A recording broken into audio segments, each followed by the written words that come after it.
जय जय शङ्कर हर हर शङ्कर जय जय शङ्कर हर हर शङ्कर जय जय शङ्कर हर हर शङ्कर जय जय शङ्कर.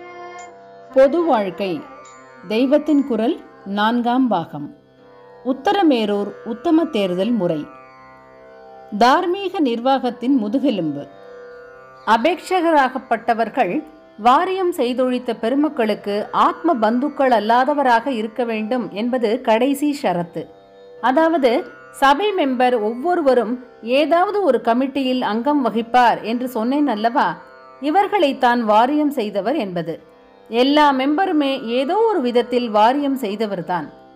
இந்த வேலையை ஒரு வருஷ டென்யூருக்கு, அதாவது பதவி காலத்துக்கு பிறகு விட்டுவிட வேண்டும் என்றும் 3 வருஷத்துக்கு அப்புறம்தான் மறுபடி எலெக்ட் ஆகி அந்த பதவி பெற முடியும் என்றும் பார்த்தாயிற்று. இம்மாதிரி டென்யூர் முடித்தவர்தான் வாரியம் செய்தொழித்தவர். இவர் மட்டும்தான் மறுபடி 3 வருஷம் தேர்தல் பெற முடியாதென்றில்லாமல் இவருடைய நெருங்கிய உறவினரான ஆத்ம பந்துக்களும் தேர்தலில் அபேட்சகராய் இருக்க முடியாது என்பதே ஷரத்தின் அர்த்தம். இந்த ஷரத்தை பார்க்கிற போது இதென்ன நேராக கேண்டிடேட்டின், அதாவது அபேட்சகரின் அர்த்த ஆத்ம சுத்தங்களை பார்ப்பது சரிதான். ஆனால் அது போதாதென்று இது இரண்டும் இருக்கிறவனை கூட அவன் ஏற்கனவே மெம்பராயிருந்தவனின் நெருங்கிய பந்துவா என்று பார்த்து இந்த சுற்றி வளைத்த காரணத்துக்காக டிஸ்குவாலிஃபை செய்வதென்றால் அதெப்படி சரியாகும் என்று தோன்றலாம். ஆனால் நன்றாக அறிவை செலுத்தி பார்த்தோமானால் இந்த கடைசி ஷரத்தும் தர்ம நியாயமான நிர்வாகத்துக்கு முதுகெலும்பு மாதிரியாகும் என்று புரியும். எப்படி என்றால், முன்னே மெம்பராக இருந்தவர்களின் நெருங்கிய பந்துக்கள் புதிய மெம்பரானால் அவர்கள் செய்துவிட்டு போன முறைகேடுகளை இவர்கள் நீடிக்க பார்ப்பார்கள். அவர்கள் பண்ணின தப்புக்களை இவர்கள் மூடி மழுப்ப பார்ப்பார்கள், அல்லது அவற்றையே சரியானவை என்று நிலைநாட்ட பார்ப்பார்கள். சந்தர்ப்பத்தை அனுசரித்து அவர்கள் முன்னே எடுத்த சில முடிவுகளை இப்போது ரிவைஸ் செய்ய தேவை இருந்தாலும் அப்படி பண்ணினால் அது அவர்களிடம் தப்பு கண்டுபிடித்து காட்டி கொடுத்தார் போல் ஆகும் என்று உறவு பாசத்தால் நினைத்து இதற்காக ஊர் நலனை விட்டு கொடுப்பார்கள். மனித இயற்கையில் அநேகமாக பெரும்பாலார் இப்படியெல்லாம் தான் பண்ண பார்ப்பார்கள். இப்படி முற்காலத்தில் இருந்து உறவு மெம்பர்களுக்காக தற்கால மெம்பர்கள் ஊரை விட்டு கொடுப்பது மட்டுமில்லாமல் பிற்காலத்தில் சபை மெம்பராக வரக்கூடிய தங்களுடைய ஆத்ம பந்துக்களுக்கு ஆதாயமான திட்டங்களை கொண்டு வருவதில் எண்ணம் செலுத்தவும் இடம் உண்டு. ராஜபீட விஷயமும் ஊர்ச்சபை விஷயமும். இதனால்தான் பாரம்பரிய அதிகாரம் என்பது ராஜாவோடு நிற்கட்டும், ஜனங்கள் ஒரு மைய புருஷனிடம் விசுவாசத்தில் கட்டுப்பட்டு நிற்க அது அவசியம் என்று வைத்தபோதே சிறிய அளவில் ஊராட்சி என்று வரும்போது அங்கே உறவு முறையால் எந்த சலுகையும் ஏற்பட்டுவிட முடியாதபடி ஒரே அடியாய அடித்து போட்டு விட்டார்கள். உச்ச லெவலில் மானார்கியும், அதாவது முடியரசும் பாரம்பரிய வாரிசுரிமையும் இருந்தாலும் அது அநேக விதமான மந்திராலோசனை சபைகளுக்கு கட்டுப்பட்டே நடந்தது.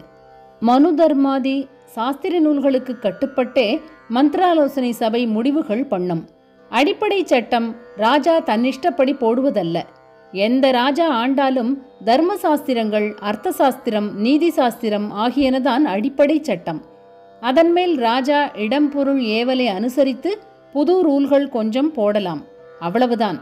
மேல் நாடுகளில் ராஜா வைத்ததே சட்டம் என்று இருந்ததால்தான் the king can do no wrong என்றார்கள். ரைட்டோ ராங்கோ, அவர்களுடைய ராஜா எதை பண்ணினாலும் அதை சட்டமாக்க முடிந்ததாலேயே அது அவர்களுக்கு ரைட் ஆகிவிட்டது. ராஜா ஊரை சூறையாடலாம், பிறருடைய ஸ்திரீகளை கிரகிக்கலாம் என்று கூட அவனே சட்டம் போட்டு கொண்டு விடக்கூடியபடி அவனுக்கு இதில் பூர்ண அதிகாரம் இருந்தது. அப்படி நம் தேசத்தில் இருந்ததே இல்லை. லா மேக்கிங் பவர், அதாவது சட்டம் போடும் அதிகாரம் என்பது நம் ராஜாக்களுக்கு முழுசாக அப்சல்யூட்டாக கொடுக்கப்படவில்லை. அவனும் சாஸ்திரங்களின் சட்டத்துக்கு கட்டுப்பட்டுதான் நடக்க வேண்டும். இல்லாவிட்டால் அவன் ராங் பண்ணிவிட்டான் என்று ராஜசதஸின் பெரியவர்கள் முடிவு செய்து அவனை சிம்ஹாசனத்திலிருந்து இறக்கியும் இருக்கிறார்கள். துன்மார்க்கத்தில் போன அசமஞ்சன் மாதிரியான ராஜகுமாரர்களையும் ராஜாவான பிறகு எதேச்சாதிகாரமாக தன் மனசுப்படி பண்ணின வேணன் போன்றவர்களையும் மந்திராலோசனை சபையினர் ஒழித்தே கட்டியிருக்கிறார்கள். ஆனால் ஊருக்கு ஊர் சபை அங்கத்தினர்களை பரீட்சிக்க மந்திராலோசனை சபைகள் வைத்து சாத்தியப்படுமா? அப்பன் பிள்ளை என்ற பாரம்பரியம் அல்லது வேறுவித உறவு முறைகளால் ஒவ்வொரு ஊர் சபைகளிலும் இருக்கப்பட்ட ஏராளமான அங்கத்தினருக்குள்ளே பிணைப்பு ஏற்படுமானால் இது ஒவ்வொன்றையும் கவனித்து சீர்படுத்தி கொண்டிருக்க மந்திராலோசனை சபைகள் அமைத்து மாளாது. அப்புறம் இந்த மந்திராலோசனை சபை அங்கத்தினர்களுக்குள்ளேயும் இப்படி உறவுமுறை பிணைப்பு இருக்கிறதா, அதற்கு கண்காணிப்பு செய்ய இன்னொரு சபை வேண்டுமா என்று அது பாட்டுக்கு நீண்டு கொண்டே போகும்.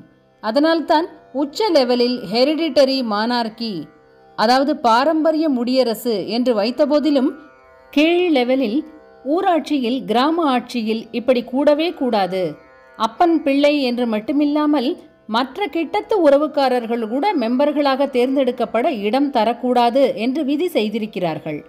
நீண்ட காலம் அடிமைப்பட்டும் தரித்திரப்பட்டும் இருந்துவிட்ட நம் தேசத்தில் இப்போது புதிதாக ஸ்வய அதிகாரம் வந்திருக்கிற போது கண்டது காணாத மாதிரி பிடுங்கி தின்ன வேண்டும் என்பதில் ஏற்படக்கூடிய வேகத்தில் பழைய ராஜாக்களும் ஜமீன்தார்களும் எடுபட்டு போனாலும் புதுசாக சட்டசபைகளில் இடம்பெறுகிறவர்களில் அவரவரும் தங்கள் தங்கள் பந்துக்களோடு ஜமீன்தாரிகள் சிருஷ்டித்து கொள்ளாமல் இருக்க இந்த மாதிரி இப்போதும் ஏதாவது ஷரத்து இருந்தால் தேவலை என்று நினைக்க இடம் இருக்கிறது.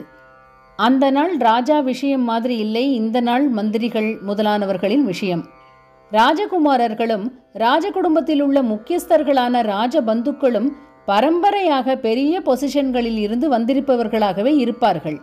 அதற்கேற்ற கல்வி கேள்வி அந்தஸ்து வாழ்க்கை சூழ்நிலை உள்ளவர்களாகவும் இருப்பார்கள். ஆதலால் புதுசாக ராஜா இவர்களுக்கு ஏதோ பாரபட்சம் காட்டி தூக்கிவிட வேண்டும் என்பதற்கு பெரும்பாலும் இடமே இல்லாமல் இருந்திருக்கும். இக்கால மந்திரிகளின் புத்திரர்கள் பந்துக்கள் ஆகியோர் விஷயத்தில் இப்படி சொல்வதற்கில்லை.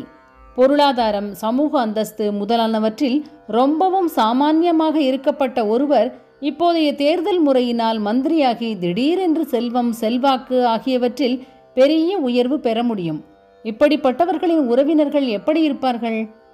அதோடு வெல்ஃபேர் ஸ்டேட் என்பதாக பொதுஜன வாழ்வின் பல துறைகளிலும் பிரவேசிப்பதற்கு புதிதாக ஏற்பாடு வந்திருப்பதால் ஜனங்களிடம் இன்னின்ன நல்லது பண்ணுவேன், அதற்கு பிரதியாக இன்னது செய்யணும் என்று கையூட்டு வாங்க அதிக வாய்ப்பு ஏற்பட்டிருக்கிறது.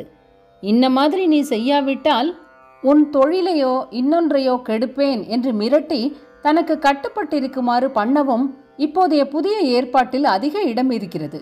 எல்லாவற்றுக்கும் மேலாக பல கட்சிகள் என்று ஏற்பட்டிருப்பதில் உண்டாகிற பரஸ்பர போட்டியில் தர்மத்தை விட்டாவது தன்னுடைய கட்சியை எப்படியேனும் நிலைப்படுத்திக் கொள்ள வேண்டும் என்ற எண்ணம் பல பேருக்கு ஏற்படத்தான் செய்யும். கட்சியால் தன்னையும் தன்னால் கட்சியையும் வளர்த்து கொள்ள வேண்டியதான நிலையில் கட்சியின் பெயரை கொண்டு எங்கெங்கே லாபம் அடைய முடியுமோ அங்கேயெல்லாம் தன்னோடு நிற்காமல் தன்னுடைய சாய்க்காலை கொண்டு புத்திரர் பந்துக்கள் ஆகியோரையும் உள்ளே நுழைய விடுவது என்று ஆனால் அப்புறம் சொல்லணுமா, முறைகேட்டுக்கு முடிவே இல்லாமல் தான் ஆகும். பல்வேறு கட்சிகளிடையே போட்டி என்பது மாத்திரமில்லாமல் ஒவ்வொரு கட்சியிலுமே சாய்க்காலுள்ள ஒவ்வொருவருக்கும் ஒரு உறவுக்கார கோஷ்டி என்பதாக பல கிளிக் ஃபேக்ஷன் என்று கௌரவ குறைவு துவனிக்கும்படி சொல்கிறார்களே, அப்படிப்பட்ட பல தோன்றி எந்த கட்சிக்கும் ஐடியாலஜி என்பவை போய் யாரை யார் அமுக்கி முன்னுக்கு வரலாம், யார் யாரை முழுங்கி ஏப்பம் விடலாம் என்ற உள்போட்டியே நித்தியப்படி நிலவரமாகி விடலாம். இதையெல்லாம் பார்க்கும்போது மெம்பர்களின் நெருங்கிய உறவினர்களுக்கு இடமில்லை என்ற உத்தரமேரூர் சாசனத்தின் தீர்மானம் பண்ணியிருப்பதில் நிரம்பவும் சாரம் இருப்பதாக தெரிகிறது. இப்படியெல்லாம் பார்த்து பார்த்து நிர்வாகத்தில் மாசுபடியாமல் ரட்சித்துள்ள அவர்களுடைய தர்ம நியாய உணர்ச்சியை பற்றி மிகுந்த மதிப்பு ஏற்படுகிறது. பதவி நீக்கமும் நிரந்தர தடையும். இந்த வருஷம் அங்கம் வகிக்கும் ஒருவன் 3 வருஷத்துக்கு அப்புறம் எலெக்ட் செய்யப்படுவதற்கு கூட இன்னொரு கட்டுப்பாடு இருக்கிறது. இப்போது பதவி காலத்தில் முறை தப்பி நடந்த எவனும் 3 வருஷத்துக்கு அப்புறமும் கூட அபேட்சகனாக முடியாமல் அது தடுத்து டீபார் செய்கிறது. இவனுடைய தப்பு கண்டுபிடிக்கப்பட்ட உடனேயே இவன் பதவியிலிருந்து விலக்கி வைக்கப்படுவான். அப்புறமும் எலெக்ஷனுக்கு நிரந்தரமாக டீபார் ஆகிவிடுவான்.